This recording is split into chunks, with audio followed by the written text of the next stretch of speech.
Este es un discurso jasídico de Frierdiker Rebbe, el Rebbe anterior, Rabbi Yosef Yitzchok Schneerson de bendita memoria, del año Tovshin Gimel, 1943. En este discurso, que es relativamente corto, el Rebbe explica cuál es la función, la misión, la avoida, el trabajo de toda persona a lo largo de toda su vida, en forma general, y cómo ese trabajo se expresa en forma particular cada noche. Antes de ir a dormir, uno debería hacer un balance, un raconto de sus acciones, de sus palabras, de sus pensamientos que ocurrieron y transcurrieron a lo largo de todo el día, y cómo esas acciones, palabras y pensamientos están de acuerdo al camino de esa kavana, de esa intención, de esta motivación, de esta razón de ser de todos los días de la vida. Ahora bien, ¿cuál es esta razón de ser de todos los días de la vida? En este discurso se explica, por supuesto hay muchos asuntos, pero en este discurso se explica específicamente el concepto de Ejot, la unicidad de Dios, cómo es el trabajo de cada uno de nosotros revelar en la creación uno, Ejot, cómo Dios es uno en todos los aspectos de la creación entera. Vamos a ver, el discurso está basado sobre un versículo de Tehilim, de los Salmos. En el Salmo 31 dice el rey David: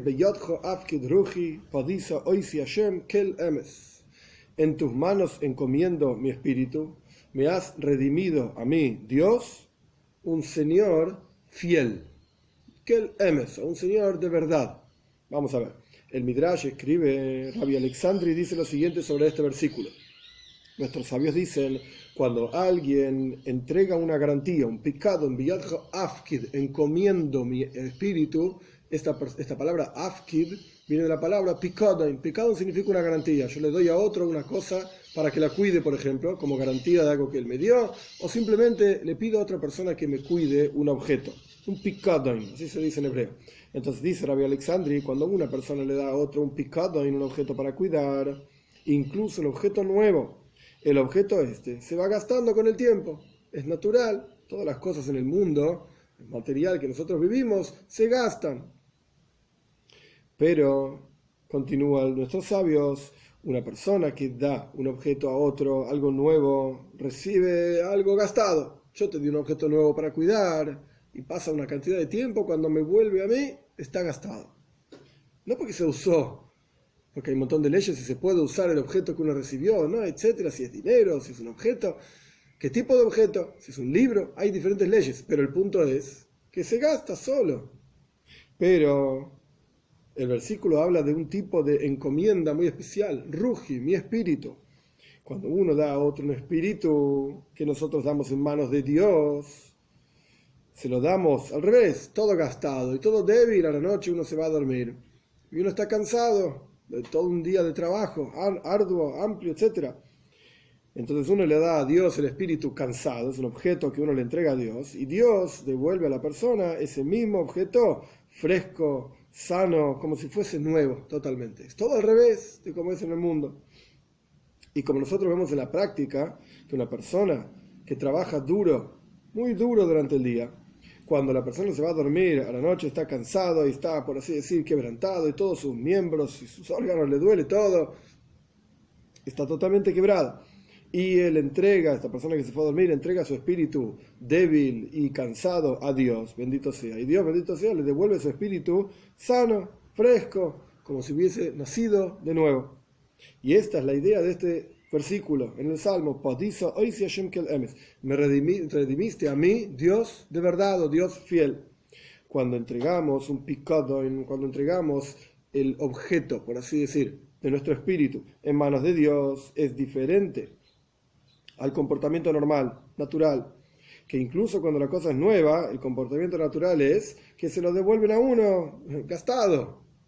Sin embargo, no es culpa de la persona que recibió el objeto. A mí me dan un objeto para cuidar y yo lo dejo guardado en un armario y solo se gasta, se llena de polvo, etc. Y cuando yo lo devuelvo, no es culpa mía que está gastado. Yo no hice nada, lo guardé solamente. El tiempo mismo genera que la cosa, el objeto mismo que fue depositado, etc., se ponga viejo. Pero cuando se trata del picadón, del objeto que nosotros le damos a Dios para que Él cuide, que es nuestra neshome. Por eso el versículo dice, en tus manos encomiendo mi espíritu. Nosotros le damos nuestro espíritu a Dios, le damos algo viejo, algo quebrantado, y Dios lo retorna como algo sano y como algo fresco. En adición a esto, hay otra cuestión. Este es el primer punto, pero hay otra cuestión que ocurre en este intercambio, digamos. Nosotros le damos el espíritu a Dios y Dios lo devuelve a nosotros. En adición a esto, cuando decimos en tus manos encomiendo mi espíritu, hay una virtud adicional que es imposible de medir, que no existe en los seres humanos. Nosotros vemos que cuando una persona peca frente a otro, incluso un pecado pequeño, el otro se enoja. ¿Por qué me pecaste a mí? ¿Por qué me hiciste a mí esto? ¿Qué culpa tengo yo? No le importa a la persona que, digamos, recibió ese pecado, no le importa mucho que el otro hizo algo inadecuado, que no está bien, el otro pecó en la práctica. Pero hay dos asuntos aquí. El otro pecó y ese pecado que hizo me lo hizo a mí. Son dos cosas. ¿Qué es lo que me molesta a mí? A mí me molesta, ¿por qué me pecaste a mí? ¿Querías hacer un pecado? Andá a hacerlo en otro lado. Andá a hacérselo a otro. ¿Por qué me lo tenías que hacer a mí? ¿Qué es el punto que me molesta a mí? ¿Qué me lo hizo a mí? Cuando viene la oportunidad y el otro cae en mis manos, yo lo voy a castigar. No porque hizo un pecado, sino porque me lo hizo a mí. Y en particular, cuando una persona peca frente a un rey, estamos hablando de un ejemplo, y un rey de carne y hueso, que uno tiene que cumplir las leyes del rey. El rey tiene gobierno absoluto por sobre su país. Y cuando la persona cayó, digamos, y pecó, es algo extremadamente serio. Y se levantó, la persona que pecó se levantó contra las leyes del reinado. Por ejemplo, no cumpliendo un mandato del rey, de hacer alguna cuestión específica que el rey mandó hacer, o hizo algo que el rey prohibió con toda la fuerza que no se debe hacer. La persona que pecó es juzgado y tiene un castigo grave. Y no solamente tiene un castigo grave, sino que el rey, a través del sistema de justicia, etcétera, los policías, se apuran y tienen diligencia para ejecutar el castigo en forma inmediata y con muchísima seriedad. Y si el pecador se esconde, hace todo lo posible los investigadores y los policías, etcétera, los esfuerzos más grandes para poder encontrar a esta persona. Y cuando cae en las manos de los policías, ejecutan el castigo con una maldad enorme. Porque te escondiste, ahora peor todavía. Pero esto es en general, en el mundo, entre los seres humanos. Pero cuando una persona peca frente a Dios y entrega su alma a la noche a Dios, porque en la práctica todos los seres humanos dormimos de vez en cuando, etc. Entonces, uno entrega en las manos de Dios su propio espíritu, de manera tal que en el momento del sueño, su neshom, el alma, se eleva a un mundo supremo, y entonces todos los malajim, todos los ángeles malos que fueron creados a través de los pecados de las personas, como dice Pirkei Avos, la ética de nuestros padres, que una persona que hace una mitzvah, una buena acción, aquello que Dios mandó a hacer, etc., uno compra, por así decir, crea a través de esa mitzvah, de esa buena acción, un malach, un ángel bueno, que ese ángel después en el juicio, como estamos explicando, va a hablar bien de esa persona. Pero cuando uno por el otro lado hace una aveira, una transgresión de las leyes del rey, la persona también se compra un malach, también está creando un ángel, pero es un ángel negativo, que va a acusar a la persona en el momento del juicio. Esto es lo que está haciendo referencia el Rebbe acá, a esta enseñanza de nuestros sabios.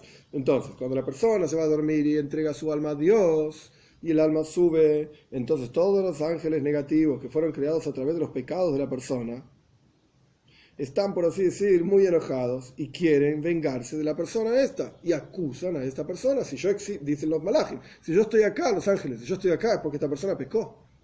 Entonces corresponde tal y tal castigo, con tal y tal gravedad. Pero Dios, bendito sea, con su enorme misericordia sobre este pecador, Él cuida a esta persona de aquellos ángeles de destrucción. Y esta es la idea del versículo. El versículo dice, ok, yo encomiendo en tus manos, Dios, mi espíritu. Pero después dice, Padisa oisi, me has redimido. ¿Redimido de qué? Explica el Rebbe.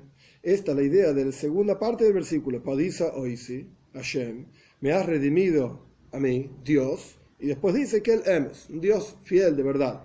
Dios, con su Rahmanus, con su misericordia, que esta es la idea del nombre de Hashem, Padisa Oisi Hashem, el nombre de Dios de 4 letras, indica el concepto alude al concepto de misericordia, Rahamim, él salva a la persona. ¿Por qué Dios hace esto? Si vemos que en la práctica en los seres humanos es justo al revés, y ni que hablar si uno pecó frente al rey, como ya explicamos. ¿Por qué hace esto Dios? Porque Dios es un Kel Emes. Entonces Dios salva a Padiso Oisi Hashem, Dios salva a la persona de estos malachim, de estos ángeles de destrucción, que la persona misma generó con sus pecados. ¿Por qué? Porque Dios es misericordioso. El nombre de Dios, Yud Kei Vav Kei, de 4 letras. Pero porque es así, porque es un Kel Emes, es un Dios fiel, es un Dios de verdad. En cada cosa Dios ve el Emes, la verdad de esa cosa. Que no siempre el pecador mismo es culpable. Como dicen nuestros sabios, muchos los malos compañeros hacen, a veces las malas compañías hacen, que influencian a la persona, no es que sea una excusa, que la persona pecó por eso y por lo tanto yo soy inocente.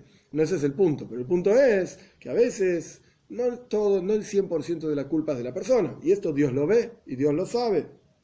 Por lo tanto, Dios espera hasta que este pecador entienda el emes, entienda la verdad y haga tshuva, se arrepienta. Dios le da oportunidades. Entonces, leyendo el versículo de vuelta, este es el primer capítulo, ahora vamos a ir al resumen que el Rebbe mismo escribió. Leyendo el versículo de vuelta, lo leemos así: Beyadjo Avkidruji, en tus manos encomiendo mi espíritu todas las noches. Podizo Oisi Hashem, con su misericordia, Dios nos salva de los ángeles que nosotros mismos creamos, con nuestras propias malas acciones, malos pensamientos, malas palabras, etc. ¿Por qué hace esto? Que el emes, porque Dios quiere que nosotros veamos el emes. Dios quiere que nosotros veamos la verdad, la realidad de las cosas. Él ve la realidad de las cosas y quiere que nosotros veamos la realidad de las cosas, asumamos nuestra responsabilidad y hagamos tshuva. Como dice en otro lugar también, no está en el discurso, pero Dios no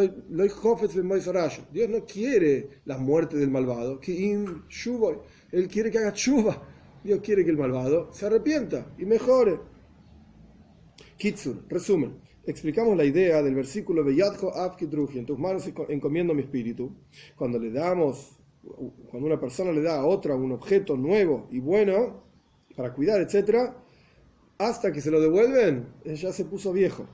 Y sin embargo, con Dios le damos un picado en un objeto que es nuestro ruach, nuestro propio espíritu cansado, quebrantado, etc., y un cuerpo totalmente cansado y de vuelta quebrantado. Y Dios, bendito sea, nos devuelve a la mañana un cuerpo sano y un alma fortalecida. Explicamos la segunda parte del versículo: Podiza hoy, si me redimiste a mí de aquellos ángeles de destrucción que la persona misma crea a través de sus propias transgresiones. ¿Y por qué? Porque Dios es Kel Emes, es un Dios de verdad, Dios fiel. Dios quiere que entendamos el Emes, entendamos la verdad de las cosas. Ahora bien, segundo capítulo. Este versículo de en tus manos encomiendo mi alma, me has redimido Dios, un Dios de verdad. Nosotros lo decimos cuando leemos el Shema, Kriyas Shema, Shema Israel, antes de ir a dormir. Una de las cosas que explican nuestros sabios, está en el Talmud, está en el Shulchan Aruch, con el código de ley judía, es que antes de irse a dormir, uno debe recitar el Shema. Se llama Kriyas Shema She'alamita, la lectura del Shema sobre la cama, digamos. Pero no es que uno debe decirlo sobre la cama, uno lo dice antes de ir a dormir, junto con otros textos. Y esta es la preparación para irse a dormir. Ahora vamos a estudiar en particular cómo es esa preparación, en qué consiste. Cuando nos vamos a dormir, debemos leer el Shema, Kriyas Shema, debemos leer el Shema Israel, Parshas Vaizhanan, es una plegaria famosa: escucha Israel, Dios nuestro Señor, Dios es uno, etc. Shema Israel, Hashem Elokeinu, Hashem Echad. Que esta lectura del Shema, en forma general, es el asunto, no esta lectura, sino en general, la lectura del Shema es el concepto de Achdus Haboil, es la unicidad de Dios, porque dice Hashem Echad, Dios es uno. Este es el concepto general, hay montones de detalles sobre la lectura del Shema, pero el punto es que en general esto lo que significa es Hashem Echad, Dios es uno. Antes de ir a dormir, leemos el Shema. ¿Por qué? Porque así como antes de irnos de este mundo este mundo material, al mundo por venir, hay que decir Shema Israel, que este es otro de los asuntos, el último que un yehudí dice, Shema Israel, Hashem Elokeinu, Hashem Echad, cuyo asunto es el concepto de la unicidad de Dios, bendito sea. Este es el tajlis, este es el objetivo de la creación del mundo y del descenso del alma en el cuerpo del yehudí. ¿Cuál es el objetivo? Al fin y al cabo, no solamente todas las noches, como dije en la introducción, que esto en general se aplica a toda la vida, y en particular a todas las noches, pero no solamente todas las noches hay que decir el Shema, que es el concepto de la unicidad de Dios, antes de dormir, antes de encomendar nuestro espíritu a Dios, sino que en realidad rodea y toma por completo la vida entera de toda persona. ¿Cuál es la vida entera de toda persona? Shema Israel, revelar la unicidad de Dios en este mundo. Como vamos a ver, ¿cuál es el objetivo entonces de la creación del mundo y del descenso del alma en el interior del cuerpo? Que a través de Toiro Mitzvot, a través del estudio de Torah y la observancia de Mitzvot que el pueblo judío cumple, se refinan todas las chispas de energía divina en las cosas materiales. En cada cosa material hay una energía divina específica que crea y da vida a esa cosa material a través de la utilización de ese mundo material que tenemos a nuestro alrededor en el servicio a Dios, para estudiar Torah, para cumplir mitzvot, etc. Refinamos y elevamos esa cosa material y elevamos la chispa divina de esa cosa material hacia su fuente. La reconectamos, por así decir, con su fuente. Todas esas chispas suben, se elevan a su raíz primaria. A través de todo esto se genera en el mundo la unicidad, la unión que hay entre Dios y el mundo, porque revelamos la presencia de Dios en el mundo. ¿Qué significa esto en términos prácticos? Cuando una persona toma un objeto y utiliza ese objeto de acuerdo a las leyes que Dios estableció, con la Torá, con las mitzvot, etc., la persona está revelando que Dios tiene algo para decir sobre el mundo. Porque yo no utilizo ese objeto para cualquier otra cosa, sino que lo utilizo para el servicio a Dios, tal y cual Dios indicó que hay que utilizar ese objeto. Quiere decir que estoy siendo yo mismo consciente de la presencia de Dios en el mundo y de su influencia incluso sobre un objeto material. Como ya estudiamos en otros discursos también, hay quienes dicen Dios está muy elevado por sobre todas las naciones, sobre el cielo está su gloria. ¿Qué tiene que ver con el mundo material? Nada. Pues al revés, nosotros decimos no solamente tiene que ver con el mundo espiritual, sino que con el mundo material. E incluso Hasides explica que más aún, lo más profundo de Dios tiene que ver justamente con el mundo material. Se expresa en el mundo material, pero no quiere decir que somos materialistas. No, sino lo que quiere decir es que utilizamos incluso el mundo material, no nos apartamos del mundo. Utilizamos el mundo material de acuerdo a las leyes de Dios para servir a Dios con el mundo material.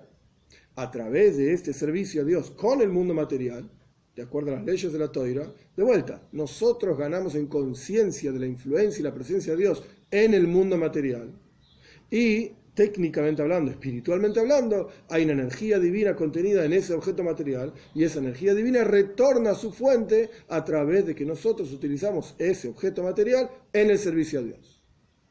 En otras palabras, a través de que nosotros nos volvemos más conscientes de la presencia de Dios por cuanto estamos pendientes. ¿Qué quiere Dios que yo haga con esto? Y con esta otra cosa, ¿qué tengo que hacer? ¿Cuál es mi misión? ¿Cuál es mi función? De acuerdo a este objeto y este objeto, de acuerdo a la Torah, etc. A través de eso, el mundo mismo es refinado. Y se revela la unicidad de Dios en el mundo.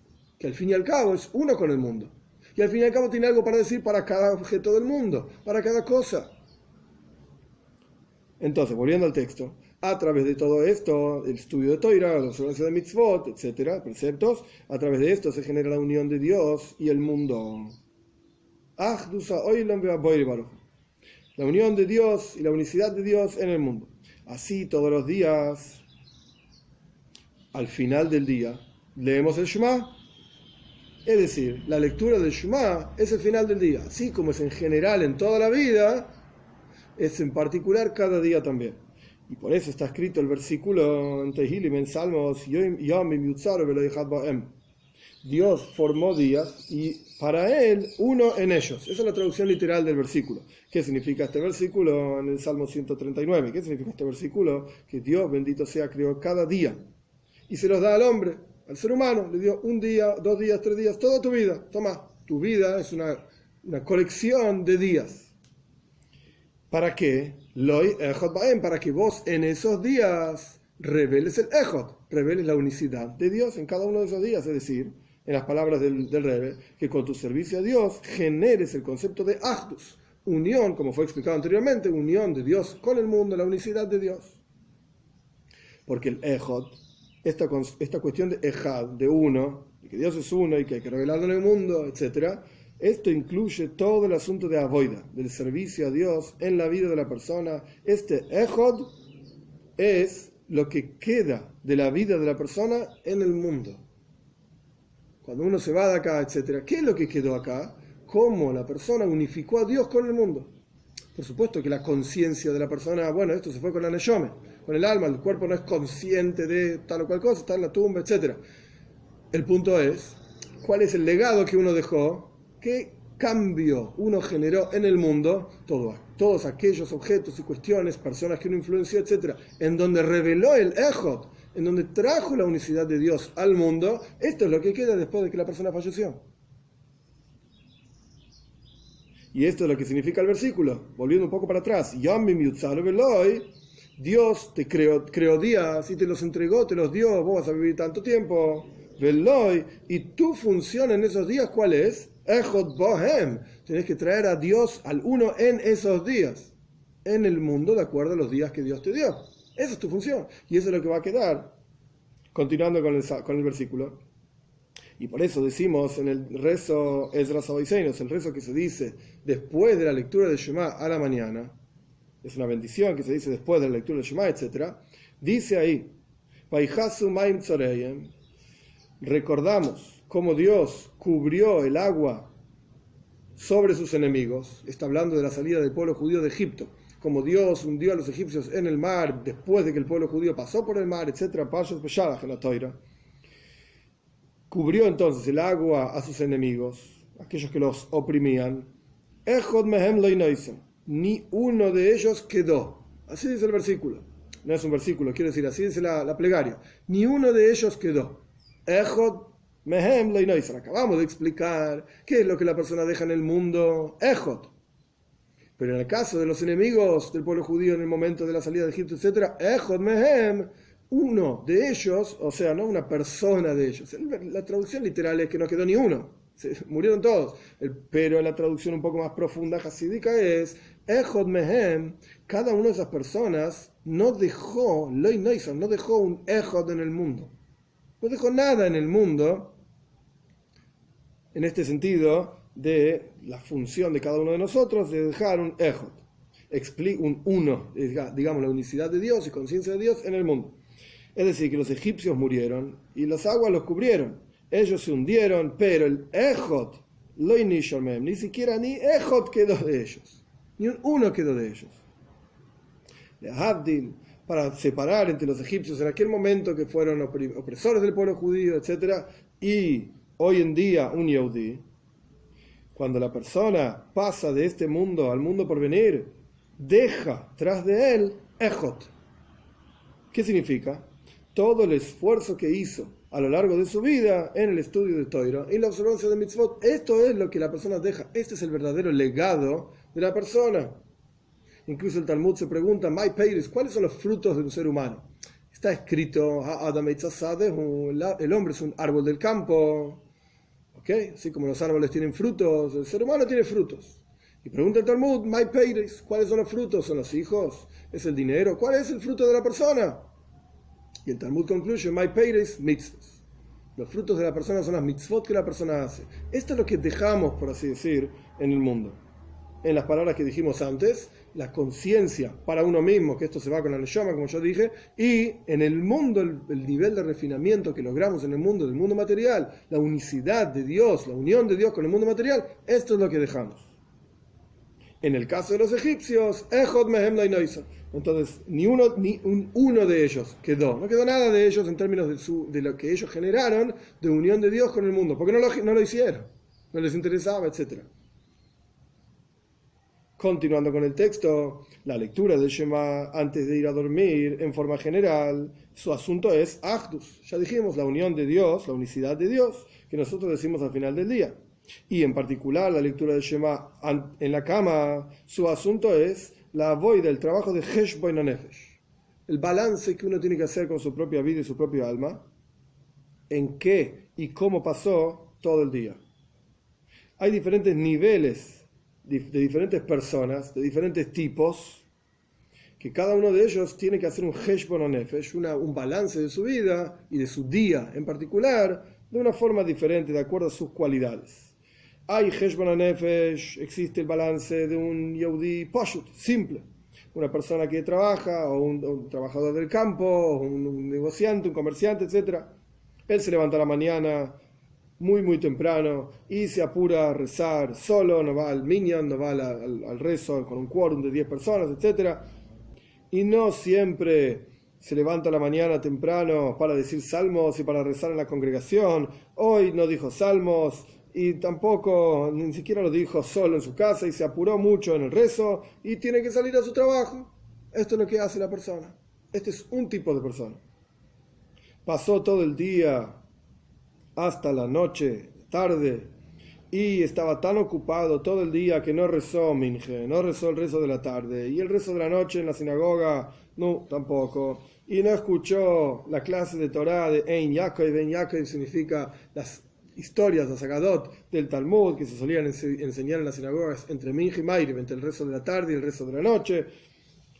No hizo nada de esto. Y cuando la persona piensa qué palabras dije a lo largo de todo el día, cuántos dvarim beteilim, cuántas tonterías dije, cosas totalmente inútiles, y cuántas mentiras, y cuánta adulación para lograr un mejor negocio, etc.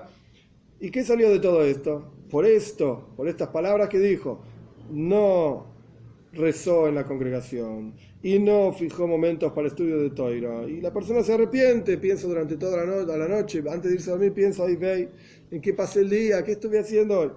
Y la persona se arrepiente de que trabajó tan duro durante tantas horas y estaba tan ocupado, y decide y toma una resolución fuerte, que de ahora en adelante, de hoy en adelante, voy a ser más estricto con el rezo en la sinagoga, con la congregación y con el estudio de los diferentes asuntos de Toira que corresponden y puedo escuchar, etc. Este es un Heshbon Nefesh. Este es un tipo de balance al final del día.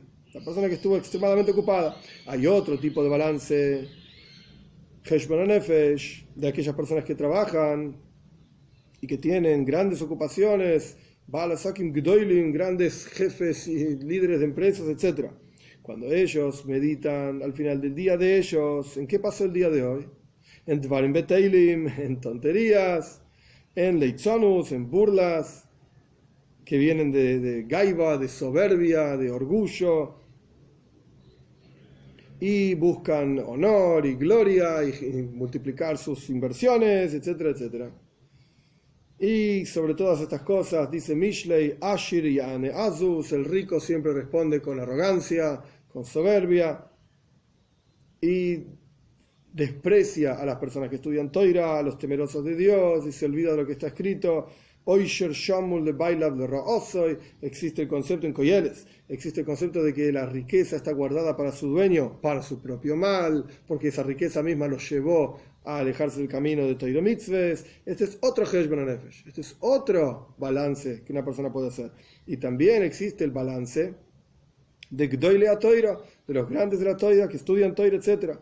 Hay personas que son muy grandes en conocimiento de Toira, pero tienen malas cualidades, son arrogantes o orgullosos, soberbios, buscan el honor, son celosos, hablan lashon hara, mala lengua y chismeríos. Y esto es lo que está escrito sobre Doeg o Adoimi, que era un gran enemigo del rey David, Doeg, en los Tehilim 52. Mati Salah Berra Gibor, ¿por qué se enorgullece del mal este valiente? Doeg era un genio de la Toira, pero sin embargo buscaba constantemente hacer daño y hablar mal, etc. David Amelech, el rey David, sobre la paz, la Shalom, le dice a Doeg, vos que sos Rosh Sanedrin, sos el líder del juzgado del pueblo judío, ¿por qué que sos un Gibor en Toira, sos un valiente y un genio guerrero de la Toira? ¿Por qué sos un Baal Lashon Hara? ¿Por qué hablas mal todo el día? ¿Por qué buscas hacer daño a las demás personas con tu lengua? Este es otro tipo de Heshbon Nefesh, otro tipo de balance. Este Heshbon Nefesh, este balance, es la intención por la cual nosotros decimos justamente el versículo que da comienzo a este Maimar, a este discurso. En tus manos encomiendo mi alma. Padisa y Hashem, me has redimido Dios, que el Emes. Sos un Dios de verdad, que Dios quiere que nosotros veamos el Emes, la verdad. Y esto lo leemos en la lectura de Shema antes de ir a dormir. Kitsu, resumen, explicamos que el Kriyat Shema, la lectura del Shema, es el concepto de Achdus, la unión de Dios, la unicidad de Dios. Y este es el Tachlis HaChaim, es el objetivo de toda la vida. Y como dice el versículo, Yamim Yitzhar Velo Yechad, días fueron creados, Dios te da un tiempo específico que vas a vivir sobre la tierra, y tu trabajo es Echot, es revelar la unicidad de Dios en el mundo. Leemos el Shema antes de ir a dormir, y esto es como el Shema Israel antes del fallecimiento. Así como está el pasaje de este mundo al mundo por venir, está el pasaje de un día al otro día, por así decir. Es el mismo concepto. Y así como decimos el Shema cuando pasamos de este mundo al mundo siguiente, decimos el Shema antes de pasar de un día al otro día. Porque la lectura del Shema en la cama es el concepto de Heshbon HaNefesh. Es el balance, así como uno tiene que hacer un balance hacia el final, digamos, de toda su vida, tiene que hacer un balance también antes de terminar el día. Y está el balance de un Yehudí simple, está el balance de un comerciante grande, está el balance de un tipo muy rico, y está el balance de un grande en la Toira.